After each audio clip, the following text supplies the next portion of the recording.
No, Swedish people do not sound like the chef from the Muppets. Yes, I was disappointed too, but yes, most of them are very tall and very blonde. Want to know more? Keep watching. It gets better.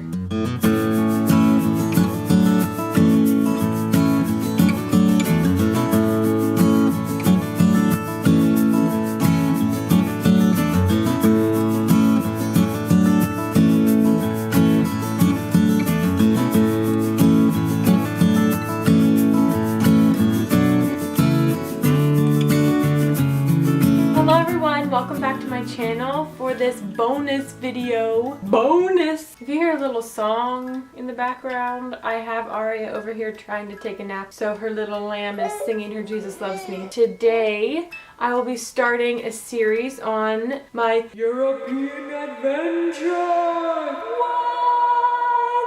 So if any of you are familiar with me or my husband, he goes on some work trips sometimes, and last year I was actually able to go with him, and we went to Sweden for 3 months. And we also did a couple trips here and there to Paris, Germany, Budapest, Norway, and Ireland. And so my series on my European adventures, it's going to be broken down by country. So today's video is part 1, and it will be focused on Sweden. Okay, so I'm going to go ahead and tell you guys all about our experiences in Sweden. And then at the end of this video, I'm going to share with you 5 things that you probably don't know about Swedish people. So let's go ahead and jump into it. After we land in Sweden, all I see are Swedish signs and I only hear Swedish people. I don't know, I guess it was just culture shock for me. I know it was a completely different country and everything, but I guess I just didn't expect it to be that much different than the United States. The first night we got to our apartment and I just started crying. I was crying. I pretty much cried myself to sleep that night. I guess I just didn't realize how comforting it is just to hear people's conversations, and not necessarily eavesdropping, although I've been known to do that. I mean, who doesn't do that? Come on. But it's just kind of comforting to understand the people that are around you. Because of that, I just felt really small and really alone. But as the days went on, I started to slowly sort of get used to it, and I even learned a few Swedish words like ursäkta. That means excuse me, and you had to say that a lot because they don't really pay attention to you there, so you just kind of have to shove your way through people sometimes. And then hey hey, that was pretty much hi or hello there. It's just hey hey. And then if you're just like saying goodbye to somebody, sometimes people say hey hey back, but you can also say hey do. Hunter is probably watching this now criticizing the way that I'm butchering the Swedish language, but don't judge me, I'm trying, okay? But it was also hard not knowing the language. I was trying to do laundry and we had a laundry room down in the bottom part of our apartment complex, and I couldn't read the instructions on how to use the dryer. So yeah, for the most part, I just took all of the clothes after I finished using the washer. I took all the clothes upstairs and I hung them all throughout our tiny apartment. So there was clothes hanging off the balcony, there was clothes hanging on the curtains in the living room, there was clothes hanging on the tables and chairs, and underwear across the handles of the cabinets in the kitchen. Yeah, it was a mess, but I don't know, makes memories.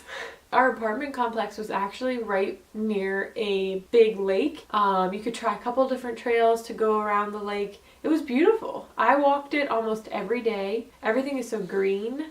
I don't know if I just thought everything was greener just because we were in a different country. Hunter says it looked about the same, but I think it was greener. Hunter would walk the path with me after he got off work sometimes. So I actually remember one of the first few times we were walking the path around the lake within the first month that we were there. I looked over at Hunter and I was like, how crazy would it be that if at the end of this trip we walk this for one of the last times and I'm pregnant while we walk it? And lo and behold, yup. But on the days that we didn't walk around the lake, we actually went into town. And one of the biggest things for me to get used to in Sweden was the public transportation. I just don't do well with crowds of people, and sometimes the public transportation systems would be a little more crowded than I like. But there were a ton of trains or trams. I don't really know, I guess they're trams. Watch the tram car, please. Watch the tram car, please. But they would take you anywhere you wanted to go in the city, which is really nice, but it's also confusing because there was tram number 5 and tram 6 and tram 7 and so on and so forth, but everything was in Swedish still, so we had to make sure we knew what our street was, but we also had to make sure we knew which way the trams were going, because we had to ride one tram number 5 on the way up and a different tram number 5 on the way back to our apartment. So we had to make sure we knew which tram was going which way at what time. I think the system worked well there in Sweden with all of the trams, but it was just a little confusing to get used to. And we would go into town just to kind of take in the culture, look around, walk around, see the beautiful, there's a couple beautiful lakes. I guess you call them lakes, maybe rivers, I don't know, some sort of body of water that's in town that was really pretty to look at, especially at night. And just the city was beautiful there, I thought. I mean, the buildings are older than what you'd see in the United States, and it's, I don't know, I just kind of like the architecture there. We also got to eat at some really nice restaurants too, and the restaurant system is a little bit different there because you don't tip people. The meals are more expensive, but that's because you don't have to tip anybody. But also another thing with the restaurants, they had a lot of chairs and tables outside. Sometimes even more so outside than inside. Even if it got a little chilly, they kind of expected you to sit outside first just because that's what the European culture does. And if it was a little chilly, they have some heaters outside. They also have blankets on each one of the chairs. I think that was my favorite part, to be honest. But I loved that. I loved going and getting my little blankie and eating. I loved that. It was so fun to me just to eat outside on the street, and you got to see people walking by and just really soak up all of the culture, and I liked that. Also, we went into town to get a lot of our groceries, and actually Sweden is the place that I have found my love for rosé wine. I think Hunter and I said that my nickname for the trip that we were on is Maggie Rosé. In Europe, they have a ton of rosé wine. That's kind of why I tried it, because here when you go into like an alcohol store or wine store, I don't know, liquor store? I don't know what you call it. When you go in, there is a section for red wines and a section for white wines, and then like a little section for rosés. In Europe, there is a huge section for rosé wines, and then a smaller section for red wines and a smaller section for white wine. So it was really cool to see how much rosé wine they had there, and then how much of a variety you could have within rosé. I'm talking way too much about wine. Okay, but anyway, groceries were really hard to find too because everything was in Swedish again, and Google Translate only helps so much. I mean, we stood in front of the spices for about a good 10 minutes just trying to figure out which one of the spices was garlic powder. So it's just a lot more difficult than what you'd think, because everything you just take it for granted. You're like, oh, pizza, okay, I'll get some frozen pizza. Or like a frozen dinner or something. But then you take it home and you read the instructions and then you cook it, you eat it, it's fine. In Sweden, you get a frozen dinner, frozen pizza, bring it home, and then you have to figure out, not only can I not read the instructions, but everything is in Celsius, so I can't just flip on the oven and just wing it. Also, I don't know how to read the instructions on the thing. If it's a frozen dinner, am I supposed to poke holes in the plastic? I don't know. I can't read the instructions. But I did get some ground beef, or what I thought was beef. Don't really know. I don't know. I made mystery meat meatballs one night. They were actually really good. It's very possible that it could have been veal. I think that's one of their main meats in Sweden, but I don't know. We just kind of got mystery food and cooked with it, and it worked out. Come to find out, there was an American food aisle that we found out about the last week that we were in Sweden, so it came a little too late. Oh well, we got to experience the culture and eat the kind of food that they eat, so we were happy with it. And on the weekends, Hunter and I loved to travel into town and go on the street. I don't know if the street is called Haga or if the event is called Haga. They have something every weekend on this one street, and there's banners across the top from building to building, and it says Haga. I don't know what it means. I don't know, again, if it's just the name of the street or if it's some Swedish word that means something special, but it kind of reminds me of, it's kind of like a block party mixed with a yard sale with pastries. So let me explain. When you first start walking down the street, there's pastries set up on the side and a lot of gorgeous looking pastries. And then the stores are all opened up and there's some street vendors out there. There might be a live musician or two. And there's also some random people that show up towards the end of the street that are like, I think I want to get in on this, and they set up their old clothes like a yard sale and they put price tags on them and stuff. It's pretty funny to watch them actually. And then another thing that we really loved doing, this was probably one of our favorite things to do, and we did it 2 or 3 times I guess to different places. Okay, I'm getting ahead of myself. We would go and we would explore the islands of Sweden. So we would go out and take a tram and then take a ferry and we would go out to some islands. We went to a different one each time and there was a whole bunch of beautiful scenery at these islands. You were able to hike around, and a lot of these hikes were really fun because it wasn't just hiking in the woods or anything. A lot of it was hiking on rocks, like on big rocks and big stones and everything. That was probably one of my favorite parts about Sweden, to be honest. Oh my gosh, it was beautiful. On those islands, it kind of just seemed like time stood still. There wasn't really any cars on these islands. I think you were allowed to have a cart, but I don't think you were honestly allowed to have any cars on the islands. I just thought that was cool. It just seemed like it was a simpler life. I want to go back. Thinking about these islands just makes me want to go back right now. But those are like the fun things that we would do on the weekends and everything when we weren't traveling or weren't staying in at the apartment. And when we were staying at the apartment, we had the option to go on walks around the lake. There's also a mini golf course that was right across the road, and we would also just sit on our balcony sometimes. Oh, I almost forgot to mention, we were in Sweden during their holiday, and it's midsummer. Everybody gets together in the main part of town where there's these beautiful gardens, and Hunter and I have taken walks there before because of the beautiful gardens, but everybody gathers to the central location and there's a maypole, and children and adults, they decorate this maypole and they put it up and everybody sings songs, and then there's a couple people that do performances, and it's a really cool to experience that in Sweden because you could tell this is their culture and this is what they're passionate about, and it was really cool. I don't really know what exactly the holiday stands for or what it means. It's just a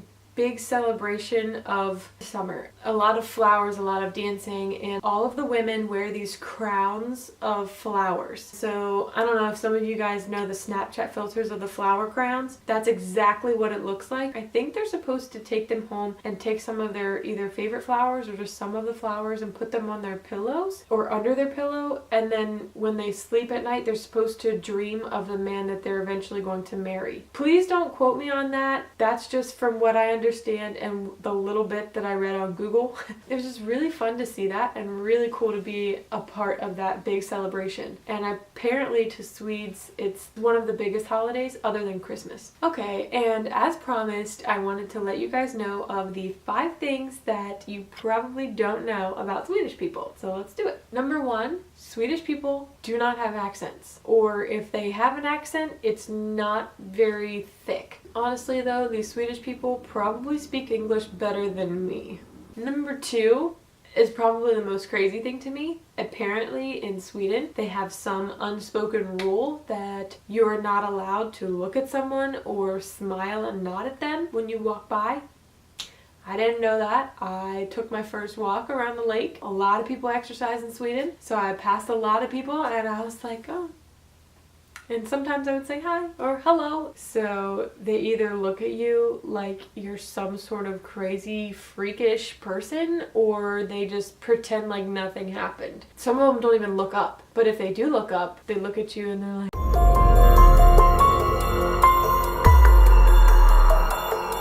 or they just quickly look down and never look back up at you because it's just awkward. I was expecting more from these Swedish people being polite when I walk by, but it's not seen as rude in their culture. It's not seen as being polite in their culture. It was a while for me to get used to that, and then when I came back home, it was very strange for me because I was like, oh, people love me again.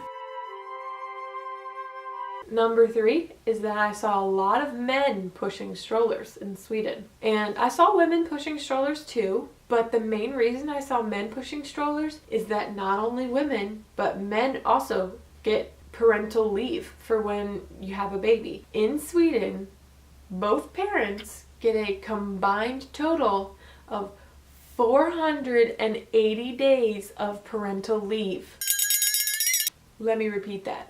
In Sweden, both parents get a combined total of 480 days of parental leave.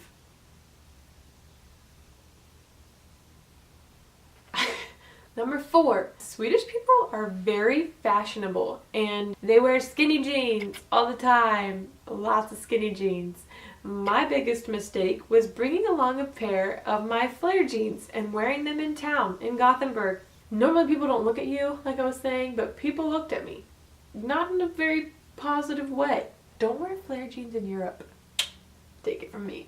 Their jeans there are also really expensive. We walked into a Tommy Hilfiger there, and one pair of just regular skinny jeans, $120. $120. And then the last thing, number 5, is one of the saddest things about Sweden. Probably goes along with them being really skinny. They don't have anything that's sweet. It was sad. All of their pastries didn't taste like the pastries here. There was nothing like donuts. I just wanted a donut so bad sometimes, or just a piece of cake or something. The only sweet that we could find in the grocery store were Oreos, and I did eat those, but other than that, there didn't really have anything sweet there, which was, it blew my mind. But we got used to the whole no sweets thing, and it was fine after we got used to it. Alright everybody, I think that concludes part 1 of European Adventure! I think that concludes part 1. So, if you want to catch part 2, or part 3, or part 4, alright, there might be like 5 parts to this European Adventures video, but I don't want to make one huge like 2-hour long video because nobody would watch that. I wouldn't even watch that, and it's my own video. I'll let you guys know when I'm going to post my next bonus video. These are bonus videos because they don't really have anything to do with motherhood. So I'll catch you guys next time for part 2. If you like this video, please give it a thumbs up and let me know what you think in the comments below. I greatly appreciate your feedback. Thanks guys! I will catch you guys on the flippity flip. Michael Scott.